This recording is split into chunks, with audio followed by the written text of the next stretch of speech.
she and Stephen Lang have all these scenes together where it's like more sexual than you are maybe expecting in an Avatar movie. Hi, everyone. It's the Prestige Junkie podcast. Today, we had a special Tuesday morning instant reaction recording that we're sharing with you as today's podcast. It was on Substack Live earlier today.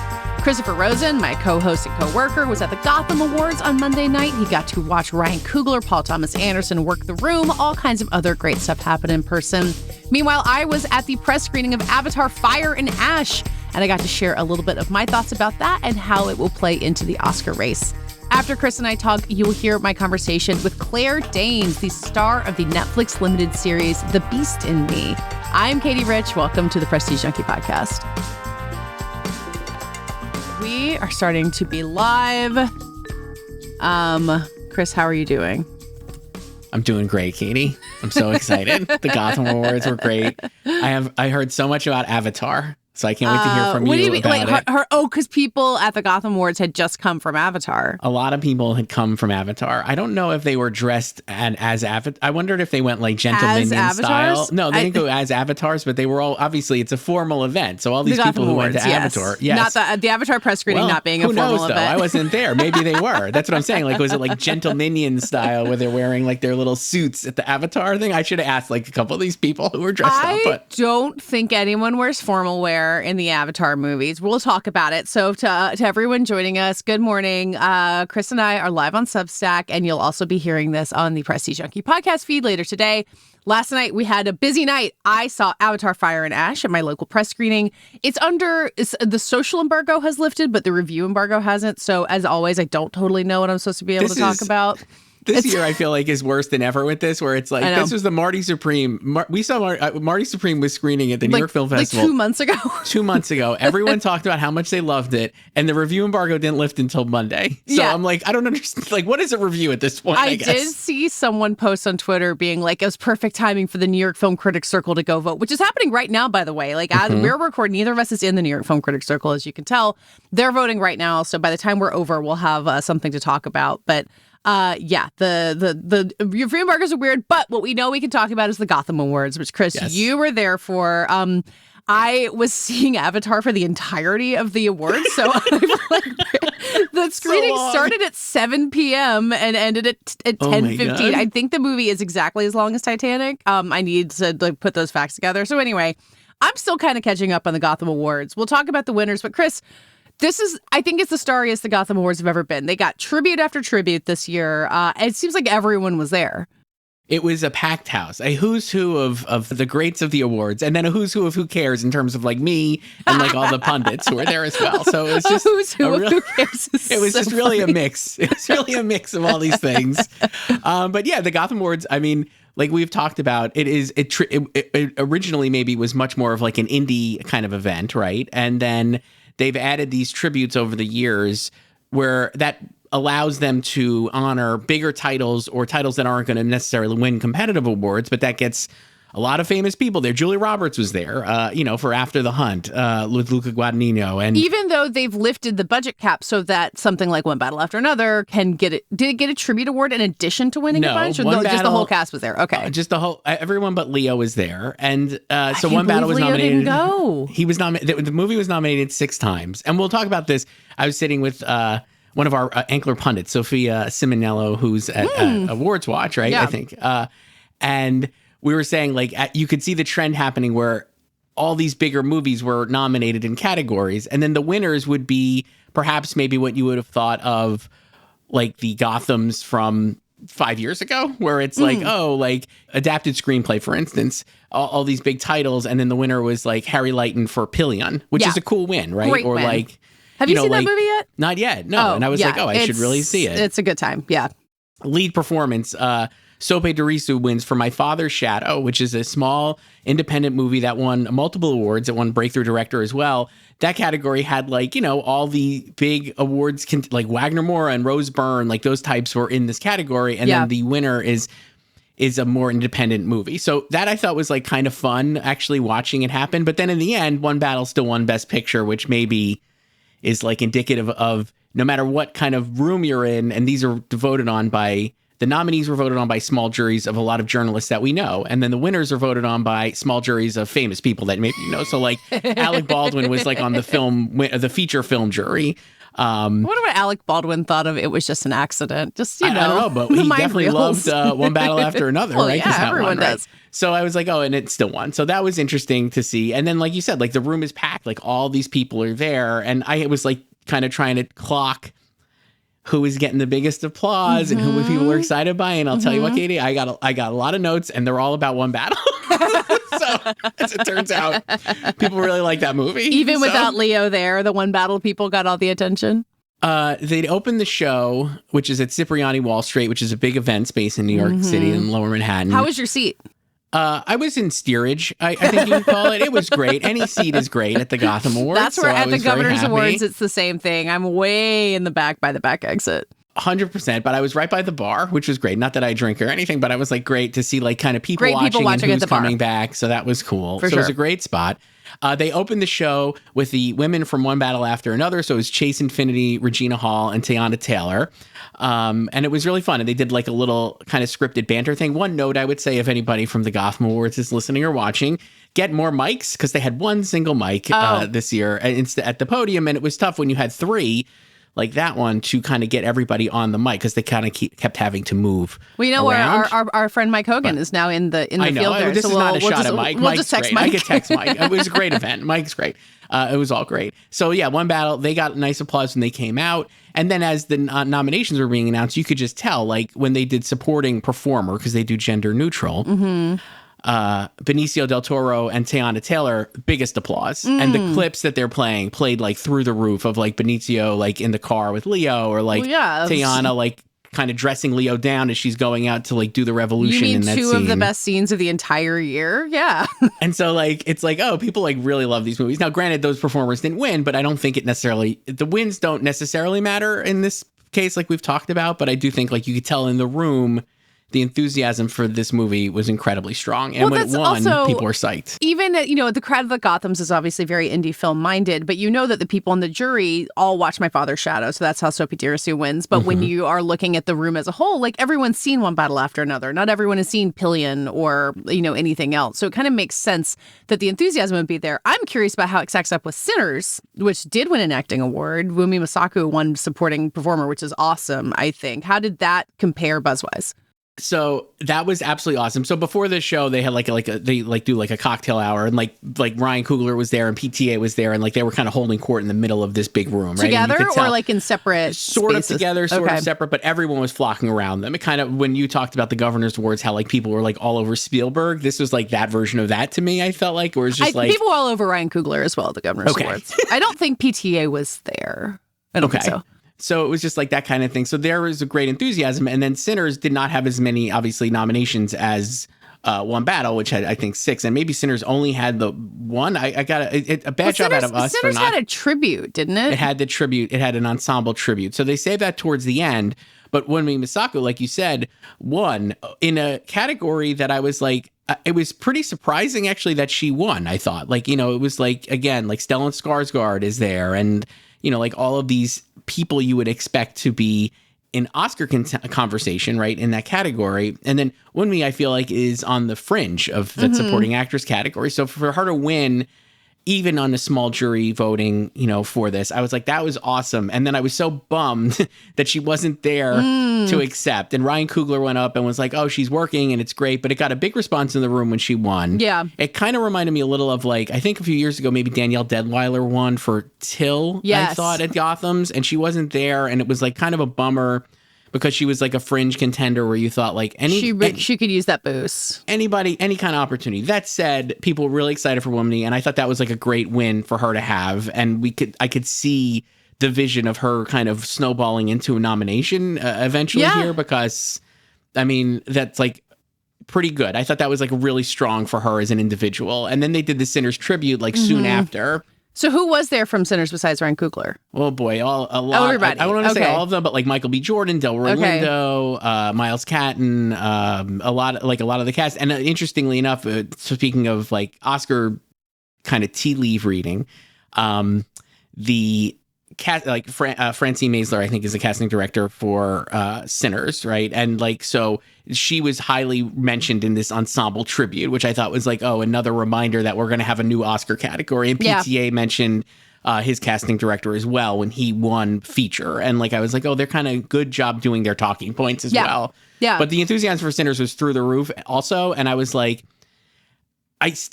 again, like thinking of like what's going to actually win Best Picture. I still think it's one battle, but if Sinners won, I would not be surprised. I think there's more enthusiasm for Sinners. Like, I think we've compared Sinners to like Barbie or Wicked or like Black Panther kind of derisively in terms of like, oh, it's a populist movie. Not derisively, but like it's potential Achilles heel when it comes to Oscars. Right. Okay, that's fair. But I think to me, having been in rooms when those movies were also in contention, the enthusiasm for Sinners is much higher. And like Delroy Lindo in his little speech, like they all did like little sections when they won this ensemble tribute. And he went out of his way to like go off book because like everything is scripted, right? Kind of when especially for these tributes. So like a few years ago, you remember Robert De Niro like got mad and went off and like read off his phone because he had like a whole speech about Trump. Do you remember this? Is that it was the during one Flower that they Moon. like cut out of the out of the clip eventually, which was so bizarre.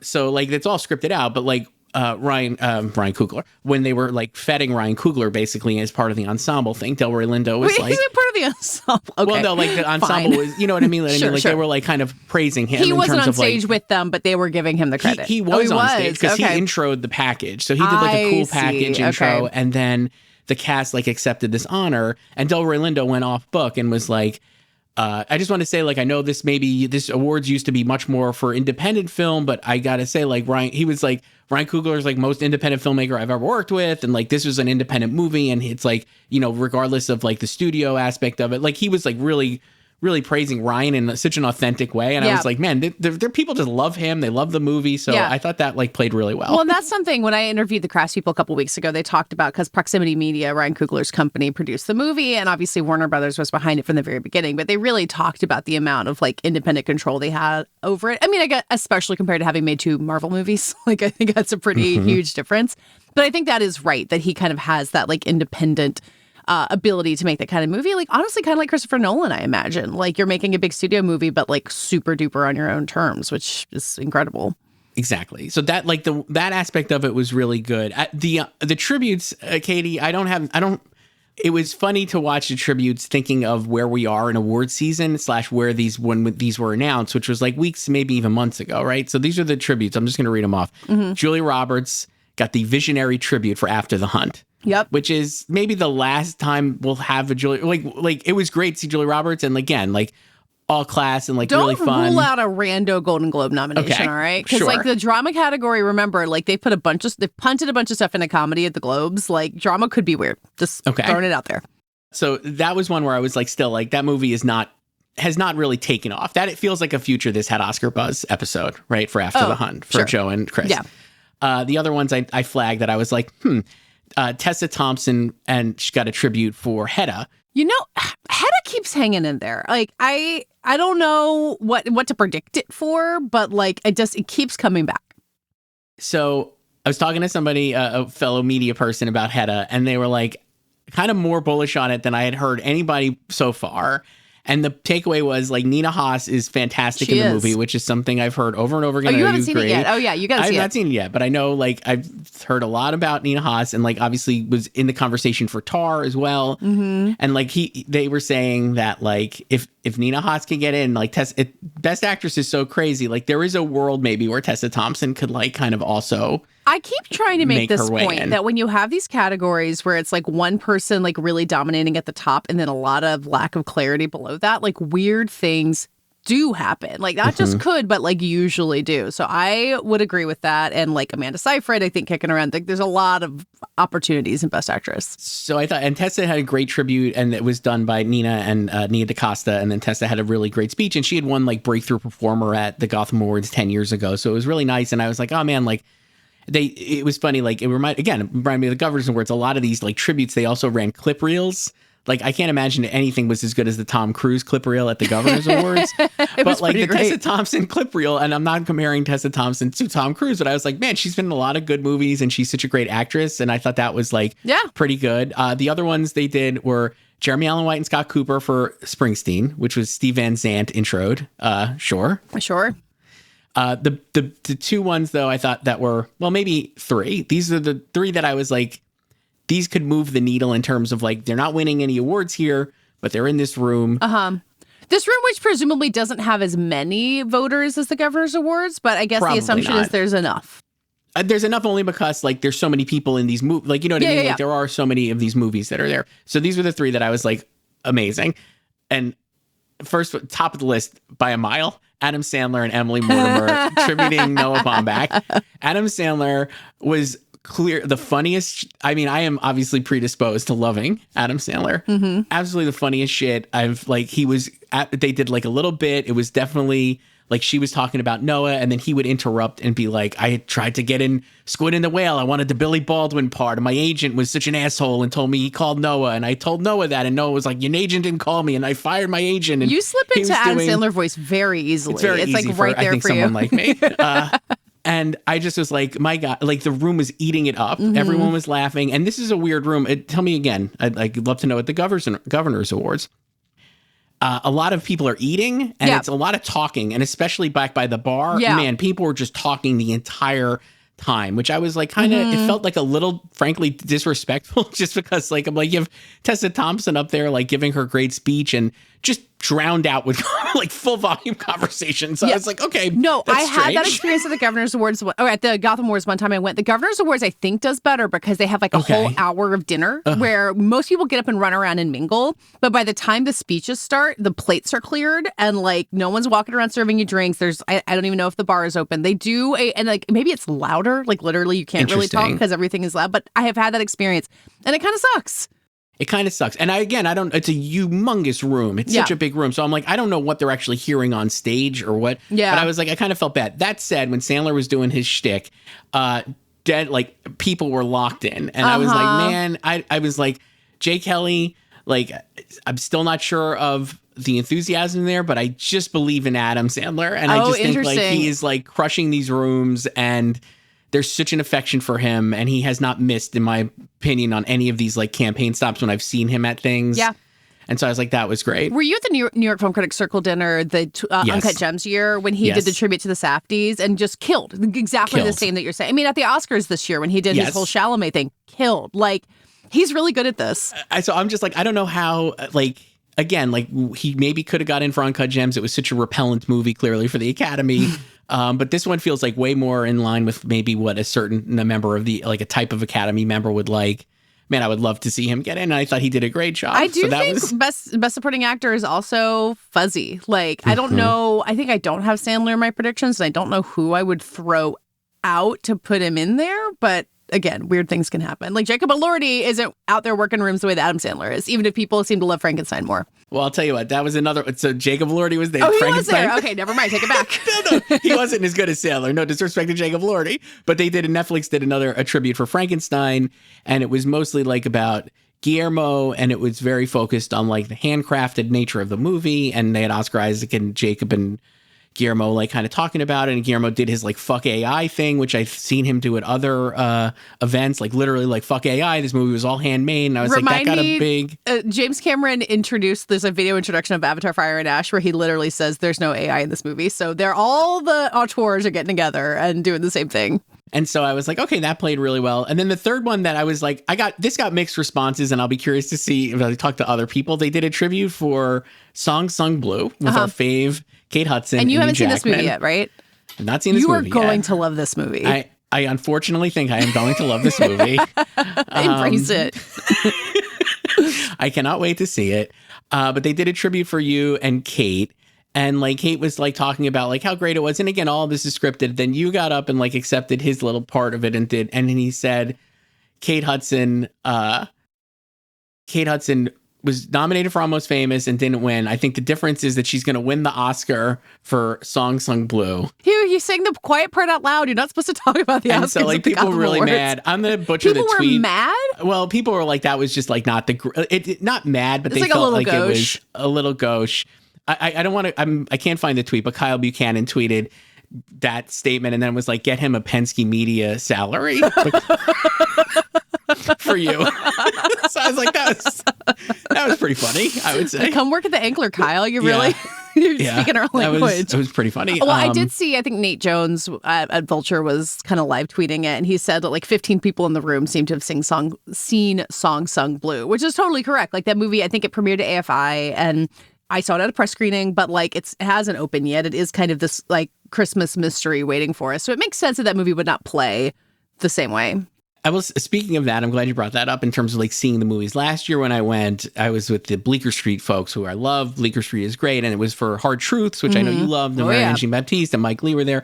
And I was talking to, I think Mike Lee's maybe producer or one of like someone tied to the movie, and we were talking about the movies, and she was like saying like she had not really seen a lot of the movies yet, right? She was asking me because she was like was going to catch up and didn't have time. This is like a classic Oscar voter thing. Most of them have not seen most of these movies. And I thought of that with another one that I was like, it won 3 awards, and he obviously was like greatly in the news yesterday. Is Jafar Panahi. He was sentenced to prison in Iran, right? Like he cannot go, if he goes back to Iran, he will go to jail, right? Like, isn't that like what it was? I mean, based on what he said too, like he said in a lot of interviews, like I live in Iran, I'm not going to go away. So like he may well go to jail when he gets back, which he's done before. I mean, him as like a real life hero in this award season is a fascinating subplot. Anyway. And so it won, he won director, and he won I think it won international feature. And one more, right? And one more. Let me look. Hang on. It was a director and original screenplay. So he won both director and screenplay and international feature. And the response, he was there. And he was there, and he gave 3 different speeches, and it was great. But the response to me was polite, but also like I could tell people had not caught up fully with that movie yet. And I was like, I think that it already was like winning rooms a little bit. To me, that felt like a great, like I'm already like feel like this movie is going to do really well for Oscars, but I was like, oh, like he could win like there will be a not just international feature, maybe he actually wins. I don't know if he'd win director, but he could win screenplay or something like that, because it does feel like there is already like even though the movie, you could tell like people had not fully seen the movie yet, I think they were so enthusiastic about him, I guess. So I was like, interesting. I keep thinking about this movie in terms of the casting Oscar, because I know I truly don't know if that movie has someone with the title casting director. Like, I don't know how it works. It's mostly non-actors. It was shot in secret. It's so different. But that movie is a real casting accomplishment of the people who he puts together in that movie and how well it works. And I wonder if that's a place where it was just an accident could play stronger than we think. Maybe. I'd be very curious to see, but I was like, oh, that was super interesting to me. And like, him being able to be so present for all this stuff, it does just feel like kind of a miracle, especially now knowing that he's like facing jail time if he goes back. Like, to be cynical about it, like that probably helps an Oscar campaign. So then when PTA finally wins at the end of the night, does the crowd just go wild? People were pretty excited. They went like cheered, and even PTA was like, he didn't, I don't want to like, I'm very greatly paraphrasing, but when he got up and accepted, he was like, I didn't, they kept losing. They lost like 5, they lost 5 times before they won. Well, it's what happens when you're like the big elephant in the room, right? Like it's the biggest, I guess that and Sinners, and then one battle costs more than Sinners, right? Anyway, probably. Like when you're the big dog at the Gotham Awards, I feel like you got to be ready to lose. And he was like, it felt like, he basically said, he was like, it felt like something was going, something going on, or something was wrong. They kept, so he's like, he like clearly was surprised that they won after losing, and he was very like good speech, and like again, people were really enthusiastic about that movie. And again, when you talk to people just in general, like no one is like down on that movie. I would say like the most, like that was like clearly like the number one movie that I heard most about last night. I feel pretty certain that we are just pretending anything else can win Best Picture. I don't want it to be over. I think it is in our best interest to talk about this race as if there's a lot of drama to it. And there is in lots of other races. But like New York Film Critics Circle, as we said, is voting right now. And as I think we both know, I don't think it's a secret, they vote on Best Picture first. They announce it last. So we won't know for a couple more hours what won. But like, if it has not already won Best Picture, the New York Film Critics Circle, I will be completely shocked. And I think it's just going to keep going like that. And it's the best movie of the year. Like it has to, right? I just don't know what else could win, except for, I really do think Sinners, because I think like, so like, what if Sinners wins the drama Globe? And then probably. One battle wins over Hamnet. That's interesting. Right. Yeah. And then let's say it wins over Hamnet, and let's say it wins SAG Ensemble over One Battle, which I actually think is possible, because I just think that the ensemble of Sinners is so big and, kind of very like, it feels just like right. Even though the one battle ensemble is also great, it does feel like much more of an ensemble at times. Sinners, they're all in one room. I think that helps sometimes with the ensemble feeling. So. Yeah.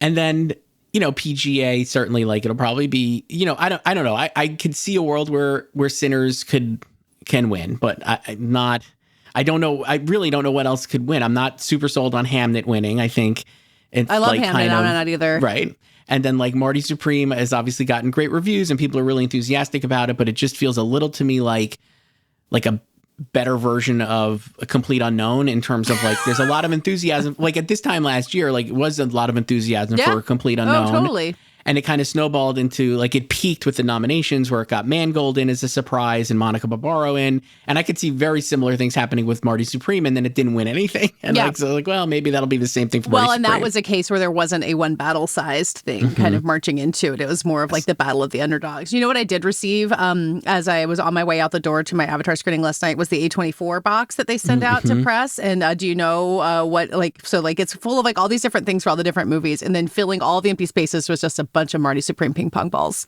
I was so happy. You want one? It's so good. I definitely want one. I don't get the box? They don't send me the boxes. I'm not a voter on anything. So. Yeah, I don't know if it's all Critics' Choice or what, but yeah, I was just like delighted to receive. I wouldn't turn down a box if A24 if you're listening.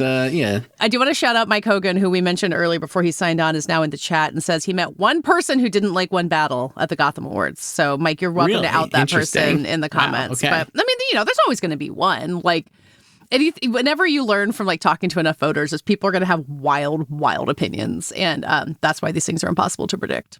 So the other thing we talked about a lot, and I think we could segue because I really want to hear what you thought of Avatar, because I know you were so excited. But the other big conversations I had were about other movies in terms of Wicked. Now people are pretty unlike the consensus around Wicked for good was that like maybe Gladiator 2 style, kind of not getting a lot of places. And yet we still think Ariana Grande is going to win Best Actress? I don't think so anymore. I don't think so anymore. You think people are down enough on that movie? I think like Cynthia Erivo could miss. I think like maybe it misses Best Picture. And the other conversation we had was people were getting out of Avatar, and the vibe I got, and again, I haven't seen it yet, so I want to hear from you. The vibe I got was totally, awesome, but kind of derivative of the last one and not as good, and maybe the worst of the three, and maybe it's also on the outside. And does that open up a lot of space then for movies to get into Best Picture that will be small but passionate? Sorry, I hear a train whistle in the background. I'm just going to say chugga chugga choo choo. Train dreams, let's go. Let's just say I was talking to somebody from our favorite studio, Netflix, who is very excited about Train Dreams, and even Jay Kelly and all of these kind of coming back. I'm fully on the Train Dreams train now, Katey. I don't know if we've spoken on a pod about this since I've seen it. Oh yeah, that's right. You did just see it. Oh my God. I loved it so much, and I'm way in. You were totally right, and I think it'll get in for Best Picture because I think people who do see it really love it. And anyway, so the vibe was that like Wicked and Avatar, maybe we were holding space for them, and they're both going to miss. We always and that hold opens space up spots. For Wicked. So, I love the Avatar movies. I had a great time with Avatar: Fire and Ash, and I think I also agree that it is not going to get into Best Picture, which wow, I guess doesn't shock me. Like it's 3 hours and 15 minutes long. It is a lot of movie, and it is just kind of undeniably messier than the previous two. And like I think the Avatar and Avatar Way of Water are kind of like perfect in some way. Like they are tight, they are world building. They, this miracle in both of those movies is you set up this world being like, oh my God, everyone's blue, it's crazy. And by the end of it, you are so deeply invested in it. And like you were saying, because the Way of Water, or because this one is building off of the Way of Water so much, like there's way more water in this than I expected. And not as much fire and ash. I want that pulled for social media. There's way much water. Way more water. Fire. Well, James Cameron loves the water, so obviously he's just going to keep putting everybody back in there. But because Way of Water had this like, can he pull it off? I don't know if he can do it. Oh, it's this totally different environment. It's water. It's new technology. It's all this stuff. And this movie has all of the same dazzling stuff. It's got some new creatures. There's some really cute otters who show up in it. There's some like squid guys. Love the squid guys. There's some more like. There's these like ships like that are like crabs, and they walk on the deck of the ship and then they jump in the water and they turn into submarines. It's very like so much cool stuff in there. but it all feels more familiar because it's kind of drafting off of what happened in Way of Water. It's all the same characters back. I don't know how you feel about Spider in the first movie. Sure. There's a lot of Spider. It's really like a lot of his story. And like, I mean, there's so much great stuff. Like I went with a friend last night, and in the drive back, I was like, and then I really love the scene where it's Zoe Saldana and Kate Winslet, and they hate each other. And they keep talking about how mad they are at each other. And like, that part's great. And then there's this great escape scene, and there's a great battle scene. Like, there's nothing in it that I would say, like, there's maybe a scene or two where I'm like, you could have ditched that. But like all Cameron movies, it's super long, but it moves. And then Una Chaplin, who's the fire Na'vi, who you've seen in the trailer with like the red headdress, she's incredible. She's got this like sachet walk. She's like a weird witch kind of thing. Like, she and Stephen Lang have all these scenes together where it's like more sexual than you are maybe expecting in an Avatar movie. Like, between that and Fiera and Elphaba in Wicked for Good, like, the PG-13 movies are going for it this December. So buckle up, everybody. I'm taking my kid. Is there a sex cardigan in Avatar also? No. Or is it their hair? Do they have sex with the hair? No, the hair is weirdly used as like a violence thing. It's actually interesting. This is what the I don't remember her name, the Fire Na'vi Una Chaplin lady. So that's fine. There's so much good stuff going on in this movie, but like I said, like, I think it's messier. There's just a lot going on. Like, the whales come back way more than you think they're going to, and then they're jumping over to this person and that person. Like, there's a lot of characters to keep together, and then it feels more familiar. And I don't know if it's going to have enough, especially with the way the Academy has changed since Avatar, or probably even since The Way of Water. Like, I don't know if this is going to be up their alley. I hope it plays well. Like, I wonder, because I'm obviously in the tank for Avatar and had a great time. If someone has been skeptical about Avatar movies beforehand, I'm not sure this movie would win them over. And again, everyone sees these movies, so it's not like you have to like build a new audience off of this. But I don't know if it's going to have the same wave of like, oh my God, you have to see this. Don't worry about it. You'll be swept away by it. But then I heard from other people who thought it was their favorite. So really? Okay. Yeah, it might not just be me. Matt Patches is in the comments making comments I cannot make sense of. I don't know what varang means. I don't know if that is. Is he speaking Na'vi? I have no idea. Matt, are you you wake up as a Na'vi? Please, Matt has woken up as a Na'vi today. I didn't even know if he saw Avatar last night. He did yesterday. Okay. Him and Jordan Hoffman, our good friend. I was like, how was it? I was texting them at the Gotham Awards, and I was like, how was it? And they were both like, it's not as good and also better than 90% of movies that have come out. Well, and so that is 100% what it is. So Varang is the leader of the Ash Clan. Thank you, Matt Patches. We'll talk more about this later. I was thinking about Mission Impossible Final Reckoning, which I finally watched late, and how it's similarly like, it's all stuff we've seen before. It's getting the gang back together. It's trying to follow a lot of threads, and how it just feels like deadly for half of it, where you just cannot believe you're dragging through this. And no part of Avatar feels like that, because Cameron knows how to make a movie. I thought you were just comparing it. I was like, wow, because Mission Impossible was rough. No. It's like so much. That's what I mean. Is like, it's better, and it looks incredible. Like, I think I've been so with the Critics' Choice Awards, with the below the line voting, I was helping make the short list for it. I was trying to come up with like visual effects nominees, and I was like, Predator, Badlands, and nothing. Like, I have no, like, it's not been a great year for visual effects. And then Avatar just comes in and is like, here you go. Obviously, like, it looks.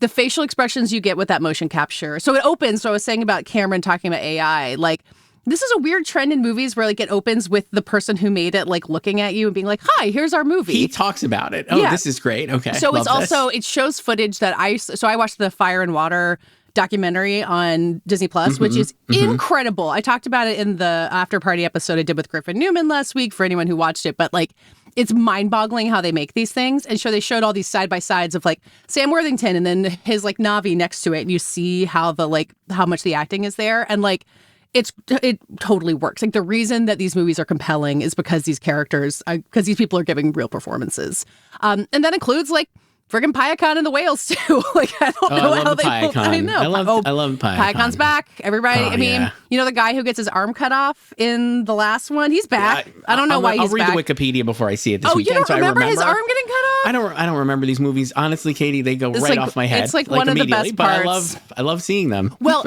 then it's possible, if you don't remember The Way of Water that well, it's possible you'll enjoy it even more, because I spent this time being like, wait, we did this in the last one. Interesting. I was surprised by how repetitive that part of it felt. Like, this whole idea of you're introducing the fire and ash people. They are so cool. Everything they do is cool.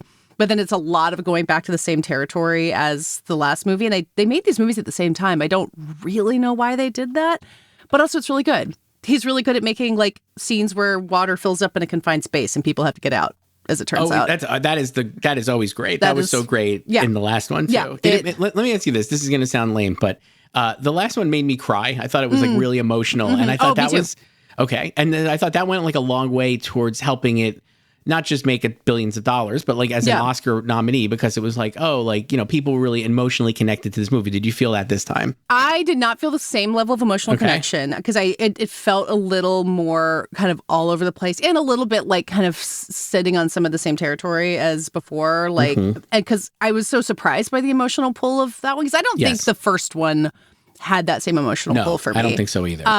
But it does, it works up to it. It gets to a point, especially near the end, where the emotions start to come out after a little while. So I hope that it works in that way. I don't know if I don't think it has the emotional hit at the end of like Wicked for Good, like, you know, them singing that song. But again, that's like one of the most crazy emotional thing that's ever happened. Matt Patches says the standout actor in this movie is Sam Worthington. I agree. I think he's great. Although I also think Zoe Saldana continues to be like fantastic in these. Can we just say that she won an Oscar for Avatar then, and not whatever? What movie did she win an Oscar for? Do you remember? I don't know. If you guys remember, let us know in the comments what movie Zoe Saldana won an Oscar for. I will say, so Sigourney Weaver got that Movies for Grown Ups supporting actress nomination, which all due respect, I love Sigourney Weaver. I don't know. Like she's fine in these movies. Like I think she's good in the last one. She's weirdly convincing at playing a like teenage Na'vi, but. Yeah, I don't know. I don't think that we need to start worrying about Oscar buzz and supporting actors for Sigourney Weaver. Okay. I hope this movie does really well. I think it will. How would it not? I guess. I know.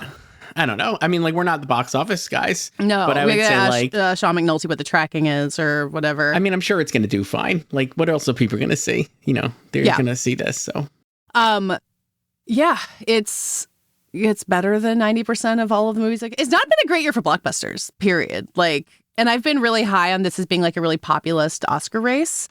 And I think it still will be, even if Avatar and Wicked don't get in there. Like, I think Marty Supreme's going to be a hit. We got Sinners, we got One Battle, but it's good to have like a blockbuster come out. And it did make me kind of wonder if he's going to make more of these.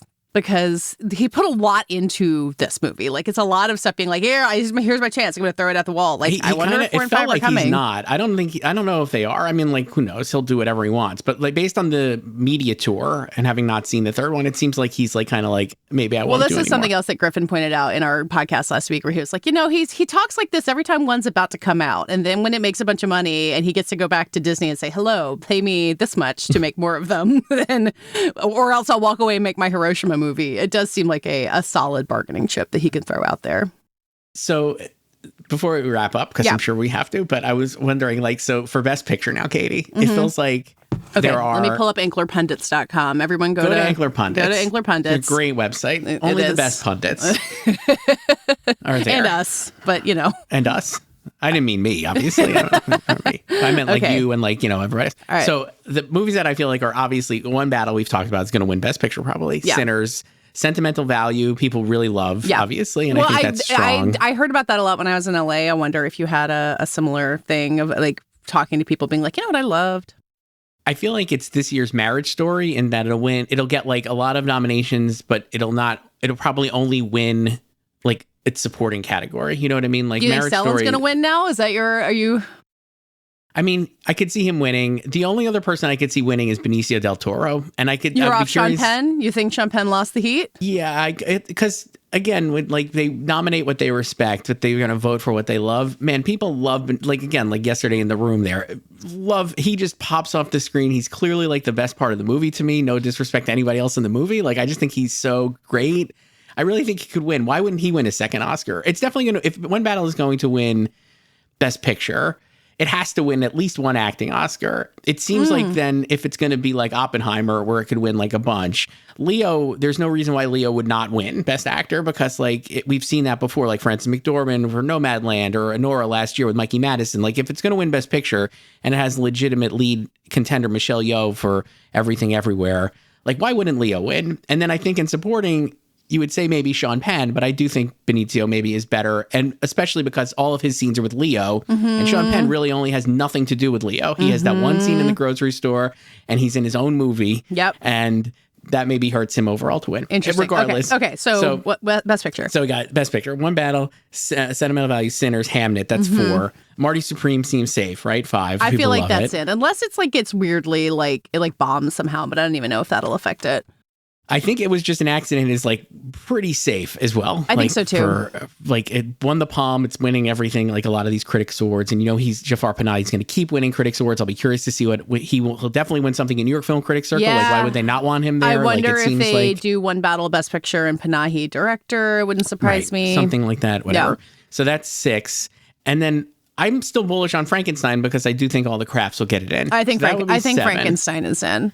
So then you got, even if, let's say you're not, that's still 7. The bottom of this list, 8, 9, 10. Like Avatar and Wicked, I don't believe it anymore. So then I'm like, what's going to be Train Dreams? I'm not willing to give up on either of them because if you're making the crafts point for Frankenstein, I think both of them are still going to be right there. Like they're both, I mean, Avatar's tougher with crafts because it like people think it's all visual effects, even though they make those costumes. It got a production design. I think it won production design for the first one. It did. It would be valid. Train Dreams stuff definitely in there. I'm looking at my predictions, and in these 3 slots you're talking about, I have Wicked, Train Dreams, and No Other Choice. Which I might be off on a limb with No Other Choice, but I just keep feeling like it is primed to keep popping. Like it plays really well with the people who see it, and Park Chan-wook is an icon. It's my favorite, other than Marty Supreme, it's my favorite movie the whole year. I thought it was like absolutely the best. I loved it so much. I think it's so well made. And I was talking to people about it last night too. And it's like, some people really love it. Some people don't. I still think it's like a strong screenplay contender. I could see it getting in. Maybe one of the like Secret Agent maybe gets in like last year, like, I'm Still Here. I don't want to keep pitting No Other Choice and Secret Agent against each other, but they have so much in common as like coming from the same studio, international contenders with really strong lead actor performances, like auteurs who people like a lot. I think Park Chan-wook is probably better known than Kleber Mendo Filho. He's worked in the U.S. before, but they do feel like they're in the same lane to me. And then what about this one? What if Song Sung Blue sneaks in as the populist movie? Instead of Wicked? That would be incredible.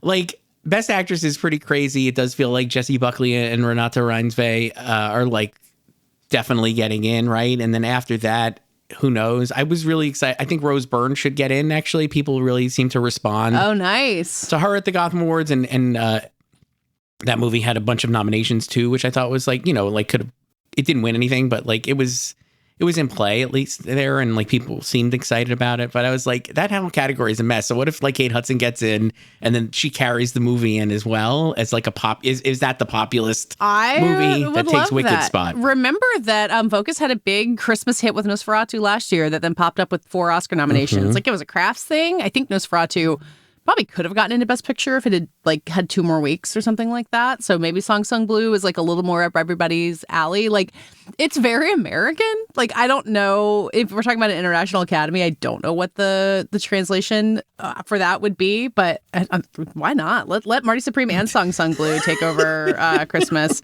I mean, there's a Netflix question of like Jake Kelly and House of Dynamite, and like, are they stronger? So we're going to talk about Golden Globes next week. Those nominations are coming out. I say watch out for House of Dynamite to be stronger at the Golden Globes than maybe anybody is thinking, because of the drama comedy division. Like there's just, drama is weirdly empty, and I think weird things can happen. And again, what I learned from this like Critics' Choice below the line process is that there's more affection for House of Dynamite out there than I think it might feel like on the internet. I could see. I mean, when we talked about David Canfield, I compared it to like Don't Look Up, and I'm like, what if it's like that? It wasn't as big of a hit as Don't Look Up though for Netflix, but like maybe that's it. I think it was a solid hit though. Like it was pretty well watched. Again, talking to like, so Netflix has remained incredibly confident in Jay Kelly, and anytime I've spoken to them, like people who work there, they're like, they're still in on it, obviously, like, but they're like, it's playing really well, and this is again what I'm hearing, but like it's what I'm hearing, but it's playing really well with actors and writers. Yeah. Like that's like a group that could carry it through, and that's those are 2 big voting blocks in the Academy.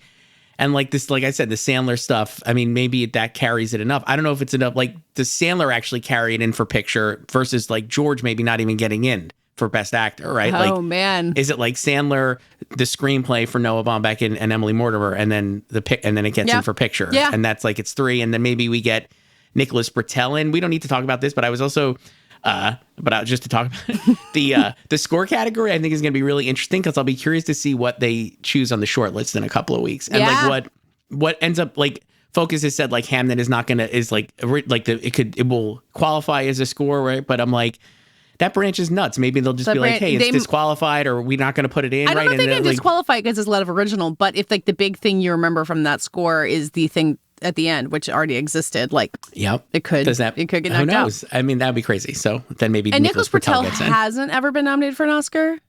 He has been nominated. I think he's ever won. Okay, he's done some. I know he won Emmys for Succession, which is incredibly well deserved. But he won one. He got his Emmy for the theme. And that was the only thing he won for Succession. God, that's crazy. That's and then crazy. He got Oscar nominated. I'll give you the 3. You'll get them. I mean, like Moonlight. It's Moonlight. It's Beale Street. And then the last one was Don't Look Up, which is a great score. Is it? I don't remember. It's pretty good. I mean, he does great work. I mean, to me, score, I think, is the battle between One Battle and Sinners, as it is in so many other places. And as it does Ludwig Göransson get a 3rd Oscar, because the music in that movie is undeniable, or does Johnny Greenwood, who seems actively uninterested in any attention for any of this stuff, and good for him, win anyway. Who knows? No, score is super interesting. As we wrap this up, so you were talking about shortlist. Can I give like a scheduling update for everyone who is still with us on Substack Live? So we're going to go live again on Friday. Yes. With Joyce Eng. That's going to be the after party episode. So if you join us live, you can hear it. If you want the replay, you have to become a paid after party subscriber. On Tuesday, so a week from today, we're going to do something similar. We're going to just react to the Golden Globes. That'll be on Substack Live. It'll also be next Tuesday's podcast. And then the week after that, Tuesday the 16th, we're going to do Oscar shortlist reactions. I love that. That's always my favorite. That's my favorite time of year because the shortlists really do give you like last year's Substance like kind of underperformed. And I remember being like, that's a bad sign because I think it needed to be, even if it's not going to win anything, just to get on the short, like for these fringe, one thing we'll talk about this when we do that. Yeah. But like the fringe movies, if they make the short lists, then all of a sudden they're more, that means the whole Academy is like really liking them, right? And even if they're not going to win, that they're on the short list, people are paying attention. We saw like All Quiet on the Western Front was like a big short list winner a few years ago. And like, we'll see with this year. I'll be curious to see what they end up picking. Yeah. And then I'll throw out one more thing that on Friday, December 19th, which I think of as like the last day before Christmas break. I'm sure it is for your kids as well. We're going to do a live mailbag on Substack Live. So you can start submitting your questions now if you want to. Katey@theangler.com.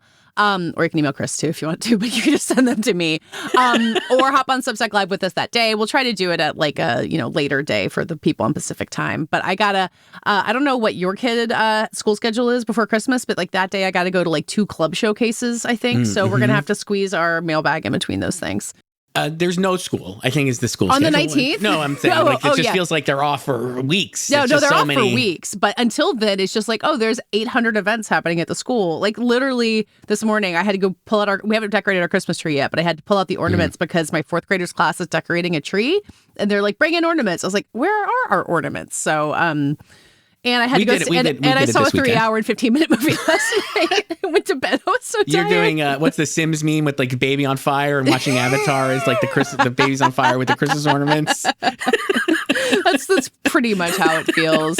I'm doing this had Oscar Buzz episode this week just to start playing the other podcast. Nice. So yeah, what are you doing? True Lies. I don't know if that's Spoiler. a spoiler. Yeah, I have no idea. But it is interesting to see the 3rd Avatar and True Lies back to back. So. Lots to report on. Anything you want to plug before we go? No plugs. This was great, Katey, as usual. Thank you for watching. People are going to hear a lot from us, the 2 of us specifically, over the next couple of weeks because there's just a lot of breaking awards news, and who better than you to talk about it all with? So just you, Katey. You're the best, thank you to everybody for joining and for commenting and for following along with us. And we will see you for the after party Substack Live with Joyce, talking about the Critics' Choice nominations. Indie Spirits nominations. God knows, something else might come out. New York Film Critics Circle. NBR is probably going to come this week. So yeah, lots to talk about on Friday, and we will see you guys then. Thanks for being here. Now let's hear my conversation with Claire Danes. She is not only the star of the Netflix limited series The Beast in Me, but she's also the producer, and that's a role she has taken on surprisingly few times in her really long career.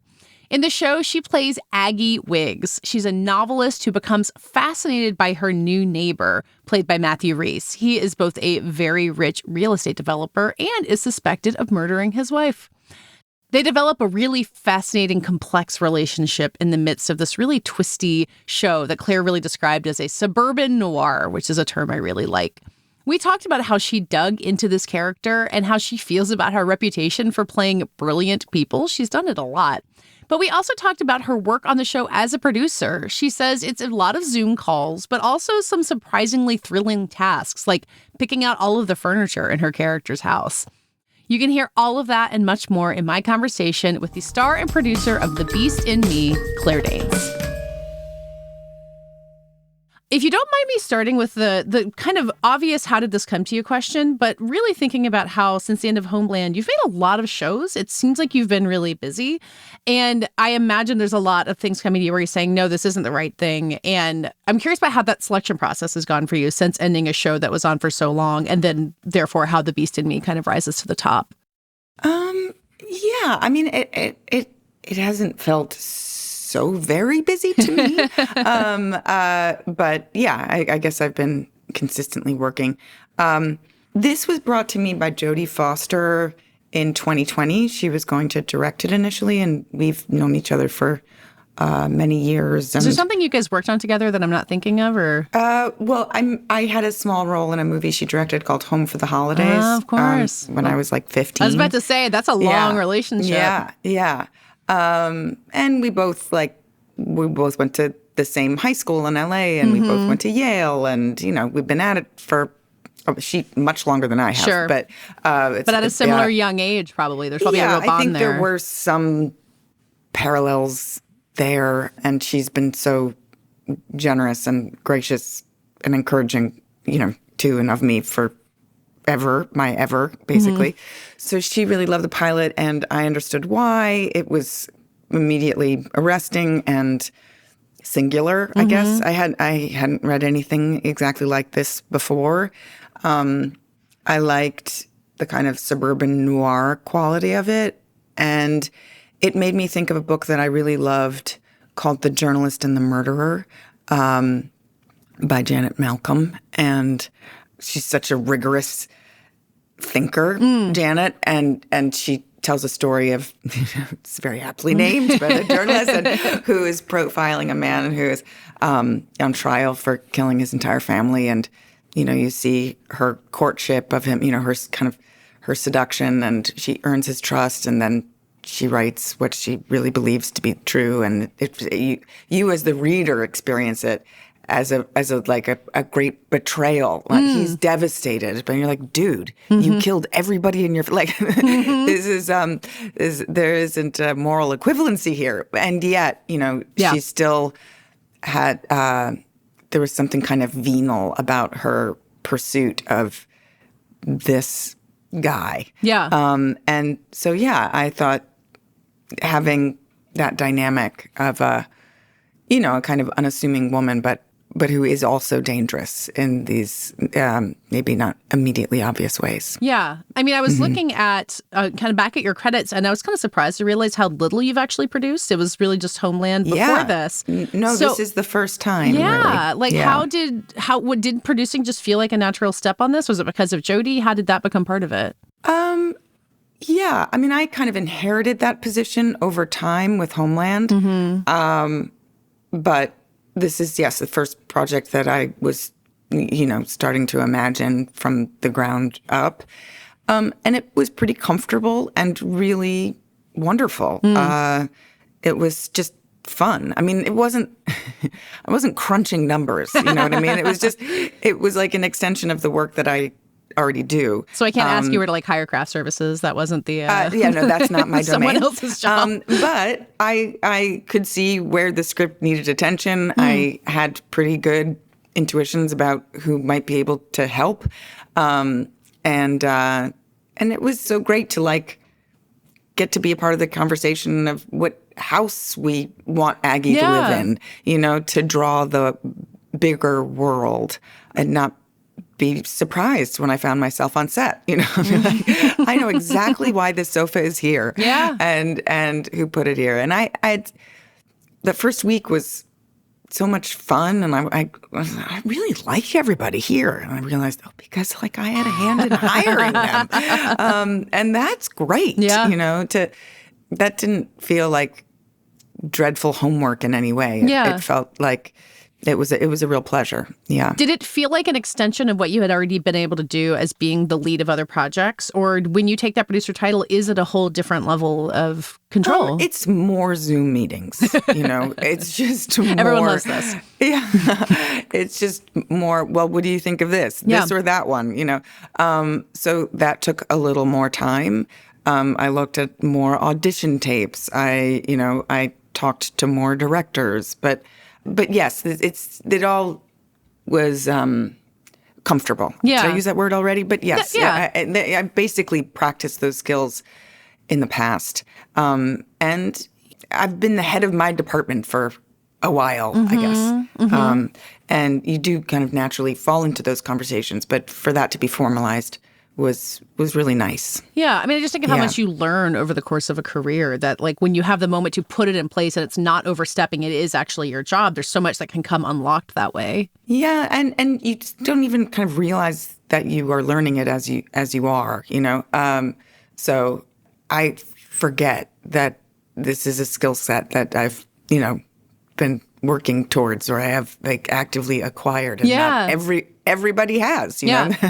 So that was great, but it didn't feel like I was vein popping, or I was like wearing my mommy's shoes or anything. I was like, oh yeah, this is just more of what I have enjoyed doing for a long time. You can be the kind of producer maybe you would have wanted to work with at other points. Yeah, and it's not such an alien thing, and I don't have to actually have a different brain or be a different person. It really is an extension of what I've been doing for a while. Well, and does it help the performance in that way too, that you step in knowing why the couch is there in that house or something like that? So it's not like you have more responsibilities, but you're so enmeshed within that world before you ever start. Yeah, you're also more, oriented. And there's a kind of ease that comes with realizing that if something is uncomfortable, you actually have the agency to do something about it. Yeah. And it was also great working with so many people who I had worked with before. Howard, obviously, Gordon created Homeland with Alex Ganza. And Daniel Pearl I had worked with before. We did a movie together called A Kid Like Jake, based on a play that he wrote that I loved. And that was funny because really an odd coincidence, because Daniel is a good pal, and he was visiting us when we were doing our final season of Homeland in Morocco. We got a lot of visitors that season. Everybody wanted to come to Morocco. You're like, where were you when we were on a soundstage? It's not quite the same. Yeah. Well, but he did come to set one day, and it just so happened that Howard was also on set that day, which was not at all a given. And so they got talking at Video Village. And then they had been working together, kind of partnered together on another show. So when I was wanting to build the season from this wonderful pilot that Gabe Rotter wrote, I thought of them individually and kind of then remembered, oh, right, and they're also this pre-existing team. Yeah. So that was very handy. Yeah. But I'd also worked with Caroline Barron, one of our producers, actually on Home for the Holidays a million years ago. Wow. And, she'd been friends with my parents for a long time. And, they were all, it was kind of layered. There was, there were quite a few people that I would turn to and realize I had a meaningful history with, and a really kind of easy rapport with and trust with. And that's a really big deal. Yeah. Yeah. I ask that question about trust a lot in interviews because I think especially when you're working with someone who you haven't worked with before, like in this one, it's a lot of reunions, but just meeting someone and being like, I'm going to put myself into your hands. I'm going to do this. So maybe the question for this, like with Howard and saying like, we have this foundation. What can you do to go even deeper? Like what's capable with that extensive relationship on this show? Yeah. You don't, there's no posturing. You don't waste any time. Yeah. Like trying to persuade the other person that you're, correct. Good at this. Like everybody's like, yeah, we know. And you can also be messier and, admit vulnerability more readily. All of that is good. Yeah. Yeah. I mean, I wanted to ask you about the casting process in general, because I think there's such a deep bench on this show. But I think starting with Matthew Rhys makes sense, both because he's such a huge part of the show, and trust, I imagine, is a big part of that. Like when that relationship between those two characters is complicated and there's not a lot of like comps for it. Like you really are kind of building something new. So just, I mean, in the casting process, like bringing him in, like how did he become the person for this? And then how did you build that trust?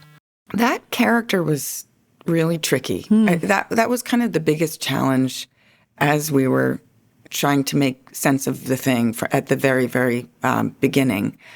And he's meant to be mercurial and things, but so he was a little slippery, and we got it wrong a number of times. And then finally landed on this kind of Robert Durst iteration. So Robert Durst was not in the original, because it's not the same character. No, but the first version he was like an Italian like mob guy. Oh. That was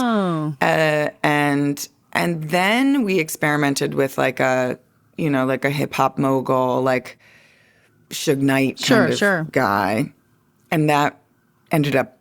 That was a bit of a dead end, and then we finally came to this Robert Durst model. Yeah. And he's an amalgam of other, characters. I don't mean to say, it's not like it was squarely, but the New York real estate connection gets you there. But also it's such a, like if you've lived in New York for any amount of time, there's so many versions of that guy who you can base that on. That was an archetype that actually felt credible and fruitful. We could really play with that. And that started to feel right. And then, we looked at, we thought hard about a lot of different actors, and, Matthew is so playful and dexterous, and also, actually has this tenderness and like sensitivity that was essential too, because, you need to believe that there's a genuine connection between them and an attraction, Yeah. So it was just a lot to ask of a performer, and Matthew was able to deliver on all those levels. Yeah. All at once. Yeah. Which is very rare, and we were very, very lucky. Yeah. Yeah. Yeah. I feel like it's not the kind of thing where it's like, oh, I didn't know he was capable of it because he's been able to do so many amazing things. Like, true of the both of you, but just like the specifics of that relationship, I'm not sure I'd ever seen either of you quite play that out. And I think you said in another interview, like building that rapport without having any sexual undertones to the relationship at all is really rare. And I don't know if you think about that doing the performance, but it helps make it feel so special. Yeah.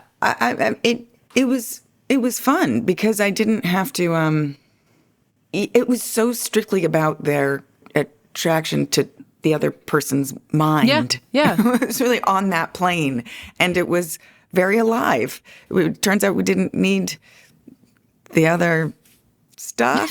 And it is funny just being a man being like, well, of course that's going to be part of it. And it's like, no, just it's okay for that not to be there. And she denies him the jogging path, which is just a kind of absurdly modest issue. It kind of seems like it'd be a good idea. I don't know where you landed, but it seems nice. Yeah. But it really frustrates him. Yeah. But no, she doesn't. She's very comfortable saying no to him, and she might be the only person on the planet who really is not looking for Yeah. for what everybody else is. Yeah. Yeah. When you were talking about Janet Malcolm earlier, you were kind of talking about her quickness of mind and the way that she's approaching this interview. And with Aggie, I think it's interesting because she is a journalist, I guess, but, has written this book, like kind of watching her skills at like working a source, but also still being a regular person and being kind of a mess in her personal life. Like I wonder how you worked with her intelligence and being capable of doing this and of solving this mystery, but also like kind of getting in her own way a lot of the times is a really natural part of her life. Did that feel like a balance to strike?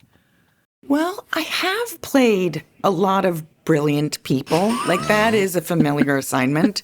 And they're always, infinitely smarter than I am. So it's fun. It's fun. It's like, it's a superpower. But it's also kind of fun to play thought. Like I like that assignment. And like skipping stones a little bit, and that is reflected in how you can like play with the rhythm of the language. And and look, I've also played a lot of very isolated characters who have very little to lose. So that was definitely true of Carrie. Yeah. And I'm sure I can find and name others. Yeah. Temple was very isolated as well. I don't know. She does have a confidence and an arrogance, but to be able to flex in that way without apology is a pretty good time. Yeah. And it is I promise, a fiction, right? But the visual that came to mind, I didn't quite know how to articulate it. It was like when you're like really flying, when you get to pretend to fly, when you have those like wires, and, it's like that. Yeah. It's totally absurd and a kick. Yeah. I mean, I was thinking about Aggie, like she's obviously a very smart writer, but if she was like, super genius Sherlock Holmes, she like wouldn't go to the 20th floor of a construction site with a guy she thinks is a killer. Like there's very human errors in there, I think, that are very, you're not trying to make somebody who's like a, super detective. It's a real person, and that gives it so much texture. Yeah. And you want to feel her vulnerability too. Yeah. I mean, yeah. Yeah. Yeah. I mean, so to go back to the casting question, there's so many people in this show who, like, I guess I maybe have seen before, but I mean, Brittany Snow, obviously I recognize, but like David Lyons, who plays Brian Abbott, like he was great. I saw him and I was like, I don't think I've ever seen this guy before. And there's a bunch of people in the cast like that. So I wonder, like, I don't know how you guys pull that off, like finding what feel like totally new people who obviously are experienced actors, but like not taking, it feels like the most obvious choices at a lot of these turns. Yeah. A lot of audition tapes. That's a ride. Yeah. Watching all of those, being on the other side of that after a long career, it can be a little uncomfortable when you identify so closely with what they're experiencing. But they're really valuable. You get a lot of information from them. Yeah. Yeah. Do you feel like you have a method of approaching audition tapes? Like, well, how do you stay sane watching so many of them and like knowing what you're looking for in terms of casting your co-stars? You can tell pretty quickly too if something feels authentic. I feel like I'm a pretty good casting director. Actually, I do trust my taste on that. Yeah. On that front. Yeah. Well, it's interesting with the casting Oscar that's coming up this year for the first time. Like, I feel like a lot of people who like follow awards, or I think a lot of voters are kind of having to think about casting in a way that we haven't before. And I think as an actor, you have, obviously you're not a casting director, but as an actor, like, what do you think we don't get about how that casting process works? It like seems obvious from inside, but is really hard to see from the outside. Well, you have to think of the company at large too, and it can be really painful when a person is perfect for a role, but just upsets the constellation in a way that is going to be problematic. So, yeah, you do have to kind of think of it holistically. And then it's the director's job, once all those actors are cast, to communicate to all of them what the world is, right? So that they're all in the same culture, right? And they're all at a similar register. Yeah. So, yeah. Do you feel like being on the other side of it makes it feel less personal? Like because obviously as an actor, there's plenty of things where you're just not the person for it. 1,000%. Yeah. Like you really, really understand, like you really internalize the idea that it is not personal. Yeah. I mean, we'll see if that's actually going to serve me when it's flipped, which of course it is, and will be. But yeah, a person can be absolutely bananas pants brilliant and just not right for that role, or even if or just the project at large for whatever reason. Yeah. So speaking of directors, you have this kind of incredible lineup of directors on the show. Like Antonio Campos is the first 2 or 3, I guess, but like Lila Norgebauer shows up in there. Like I'm assuming that you're doing some of that hiring process too. And I think the role of a TV director is also kind of misunderstood. Like the way that you go in, the show has an established visual style, it has a cast, but obviously as an actor, it's such a big deal. So what did you look for in hiring directors for this? Again, directors who could speak really fluently about what they had read, whose interest in it seemed really genuine, and who, had like a visual language for it. But that is another job too, to work within a world that another director has already established. Yeah. To kind of appropriate it and also make your own contributions. Yeah. Well, I mean, it might be a more appropriate question for when you're only an actor, but I always just think about that process of having established something as an actor and then a whole nother person comes in to tell you what to do. And like, it's so standard, but I don't know, I feel like when you step back, it's such a strange thing to ask actors to do. Yeah. And they are, you need an actual experienced director every time. Like you can't just like plug a robot in. Yeah. No matter how mounted a show is. Yeah. In the 7th season of Homeland, we still every episode we really needed an experienced, focused director to guide us through it. And they all have, a signature style and approach and influence on the group, and I actually love that part of it. But I find it really fascinating. And, but I also think with a limited show, it's good to keep the numbers low of directors because you want a sense of unity, and consistency. It wants to feel like a single piece. But it's too Herculean a job for any individual person. So the responsibility needs to be shared, and like maintaining that continuity of vision is something you have to like really take seriously and just be mindful of. It's a wild job, and a lot of it's communication. Yeah. I got to spend time with Leslie Linka Glotter this year through a series of interviews, and just like meeting her, I was like, oh, people would follow you anywhere. Like I totally understand how you just can marshal this really show. Yeah, extraordinary. She's such a natural leader, and so she's just kind of beaming, and like she loves her job so much, but she's so great with human beings. Yeah. And she recognizes everybody on the set, and they all feel valued and, heard. And it just makes for a really happy culture. Yeah. Being the head of the DGA seems like such a hard job, but also like, why would she has to do it? Like there's no one else. Amazing. Well, her mom was a choreographer and a dancer, and she was too. And her dad was a labor organizer. Oh, yeah, so that's in the blood. She has both those identities, braided in her. You have to, you're meant to serve. You can't deny people that. Yeah. Last question for you as we wrap this up. I mean, doing this producing process kind of in a new way, like, does it make you want to do it again? Is that kind of the model for you going forward on stuff? Yes, it does. And actually in this next job that I'm doing, I'm an actor for hire. And And then that's a little sad. Like, I have some FOMO, some serious FOMO. You guys are having all these meetings without me? Yes. And Hugh, my husband, Hugh, works on Law & Order, and his driver, Stags, who lives in the suburb where we're going to be filming, coincidentally, said, "Oh, yeah, I know they've rented the house down the block. That's going to be, your wife's house." And I was like, wait, Stags knows more about my show? Drivers know everything is the lesson here. Like, wait, that's not okay.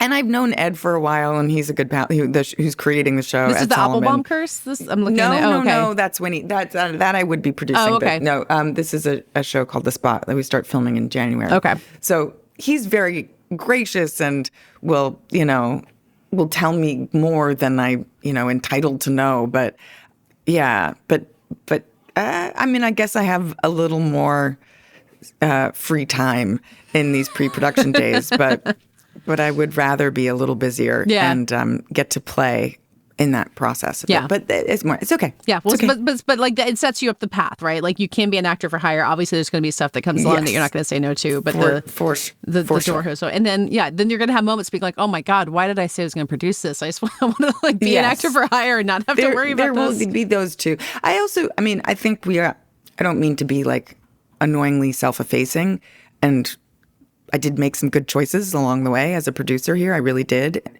But sometimes the alchemy just doesn't work for reasons that nobody can fully understand. So there is some like fairy dust on all of this. Yeah. Well, and it's a miracle that anything ever gets made. The more time you spend looking at sets. It's a marvel. Yeah. Congratulations on one more miracle that you managed to bring into life. Thank you very much. That does it for today's episode. As a reminder, you can join Prestige Junkie After Party for just $5 a month and get much more from me and Chris, especially in the coming weeks. This Friday, we'll be sharing a special bonus episode with our friend and returning guest, Joyce Eng, to talk about even more awards news coming out this week. In the meantime, this podcast is edited by Brett Fuchs and produced by Brett Fuchs and me. Our theme music is by Dave Gonzalez. Thanks again, as always, to today's co-host, Chris Rosen. Subscribe to the Prestige Junkie newsletter at theangler.com and to this podcast on Apple, Spotify, YouTube, or anywhere else you get your podcast. We'll see you for another special bonus interview episode this Saturday.